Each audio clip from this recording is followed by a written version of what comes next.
Mercredi 23 mai, bonjour à toutes et à tous et bienvenue ensemble sur Grand Littoral TV pour une nouvelle édition du journal de la rédaction. Avant toute chose, vous le savez, place aux prévisions météo.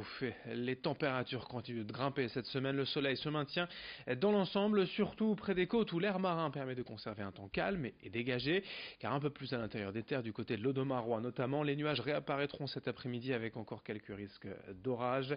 20 degrés, 21 degrés même prévus à Saint-Omer ou Touquet, 19 à Boulogne, 17 à Quelle et à Dunkerque. Les prévisions météo bien évidemment juste après ce journal. On ouvre cette édition avec des images de la mobilisation des fonctionnaires hier dans la région, notamment ici à Dunkerque où ils étaient près de 500 à défiler dans les rues, quasiment autant hier matin à Boulogne, pour dire non aux futures réformes du service public annoncées par le gouvernement pour l'an prochain. Baptisé CAP 2022, ce programme, qui est encore à définir précisément, prévoirait tout de même près de 120 000 suppressions de postes de fonctionnaires, un plan qui serait d'ailleurs justifié aujourd'hui par la multiplication des services administratifs en ligne et le moindre besoin d'agents dans certains secteurs. Mais pour les syndicats, ce projet entraînerait aussi et surtout dans les régions les plus reculées une mince répartition des services publics. En attendant donc l'annonce du plan d'ici les prochaines semaines, les fonctionnaires entendent rester mobilisés. Explication avec ses responsables syndicaux hier au micro de Corentin Escaillé à Dunkerque. Pour l'instant, on s'est contenté de répondre à des mobilisations ponctuelles, des mobilisations nationales, pour montrer qu'on était quand même mobilisés et nombreux dans la rue. Il va falloir qu'on réfléchisse à d'autres formes d'action pour la suite, si les lignes ne bougent pas. Et on va devoir malheureusement procéder et effectuer certainement des blocages dans des points stratégiques pour faire bouger le gouvernement pour qu'il nous entende. Il faudra vraiment un grand mouvement d'ensemble interprofessionnel. Alors quand est-ce que ce mouvement se réalisera? Peut-être dans les semaines, dans les mois qui viennent, voire à la rentrée, parce qu'il y a d'autres problèmes en perspective, et notamment celui des retraites, puisque la douane fait partie des régimes spéciaux. Et au travers des régimes spéciaux, c'est la bonification notamment pour les agents de la surveillance qui risque d'être remis en cause, puisqu'Emmanuel Macron parle d'1 euro cotisé pour 1 euro de droit. À Boulogne, je vous le rappelle, les lycéens se sont également mobilisés hier matin en se joignant au cortège, au défilé dans les rues pour dénoncer la nouvelle plateforme d'orientation Parcoursup. Hier d'ailleurs ont été dévoilés les premiers résultats en ligne et d'après les chiffres annoncés par le ministère de l'Enseignement supérieur, plus de la moitié des futurs bacheliers 2018 n'auraient reçu aucune réponse favorable pour leur poursuite d'études, d'où l'inquiétude et la déception de bon nombre de lycéens, hier notamment sur les réseaux sociaux. Mais pour le ministère, pas de quoi s'alarmer justement, car si l'ancienne plateforme admission post-bac était basée sur 3 vagues de sélection successives, Parcoursup, elle fonctionne en continu.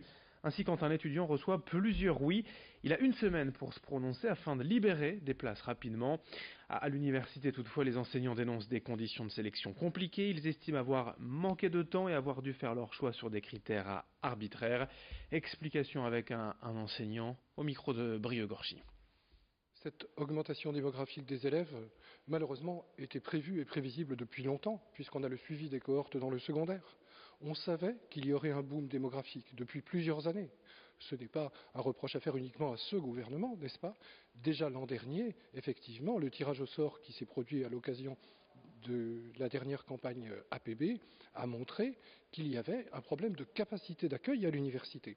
Seulement les gouvernements successifs, au lieu de mettre les moyens nécessaires à cet accueil, ont décidé, en tout cas c'est clair pour ce gouvernement-ci, ont décidé de restreindre l'accès à l'enseignement supérieur. Ça nous paraît être une rupture de l'égalité républicaine. L'actualité sociale encore et toujours, et c'est aujourd'hui la grève de nouveau à la SNCF, le 11e épisode et les 21e et 22e jours de perturbation depuis début avril. Dans la région, on prévoit aujourd'hui un TER sur 4 et 3 TGV sur 5. C'est tout de même mieux que lors des précédentes journées de grève. Il y aura encore 180 bus de substitution sur les routes pour pallier le manque de trains. Et comme d'habitude, les infos trafic en ligne sur ter.sncf.com ou sur l'application SNCF. On continue de parler de social, ce chapitre décidément dense aujourd'hui car les menaces de fermeture se précisent de plus en plus aujourd'hui pour les enseignes Carrefour Contact. Et aujourd'hui, 273 magasins sont concernés en France, 65 dans le Nord et le Pas-de-Calais. À l'heure actuelle d'ailleurs, seuls 7 auraient trouvé un repreneur. Il ne reste qu'une dizaine de jours aux autres pour assurer leur avenir, faute de quoi ce sera la fin pour les employés. Ces derniers devraient être fixés sur leur sort lors d'un comité central d'entreprise prévu le 4 juin prochain. Il devrait pouvoir négocier un plan de départ volontaire ou bénéficier de reclassement avec ou sans formation. Écoutez notamment ce responsable syndical chez Force Ouvrière à Carrefour Contact au micro hier de Brieux-Gorchy. Il fallait nous laisser du temps. Et aujourd'hui, ils sont pas prêts à nous laisser du temps puisqu'ils veulent se développer sur d'autres secteurs. Renforcer également, c'est ça que les salariés ont du mal à comprendre, c'est qu'il y a bien qui voulaient renforcer la proximité. Pourquoi on nous ferme dans ces cas-là? Pourquoi on a laissé traîner nous, ça fait plus d'un an, en 2017, aucune vision stratégique de l'entreprise. Et pourtant, on leur a demandé, tous les mois, on leur demandait c'est quoi la vision 2017, c'est quoi la vision. Au mois de novembre, on n'avait pas encore de réponse. Donc à un moment donné, je pense que oui, il y a eu des erreurs managériales qui ont été faites. Enfin, dans ce journal, revenons également sur le destin tragique de Lucille Fatou, cette sexagénaire tombée dans une benne de la déchetterie de Marquise il y a près d'un mois. Elle est restée plusieurs jours, plusieurs semaines dans le coma. Elle est finalement décédée des suites de ses blessures le week-end dernier. En réponse, hier, son filleul, Nicolas Fatou, s'est exprimé devant le tribunal de Boulogne pour témoigner de son indignation. D'une part, car la chute de sa marraine serait due à un défaut de sécurité. La barrière de protection n'était apparemment pas en place au moment de l'accident. Et d'autre part, le président de la communauté de communes de la Terre des Deux Caps, responsable de la déchetterie, n'a pas pris contact avec la famille, ni pour exprimer des excuses ou des condoléances, ce que regrette ce membre de la famille, Nicolas Fatou, au micro de Corentin Escaillé. Monsieur Bouclé a eu des propos outrageants en disant que l'état de ma marraine était stable.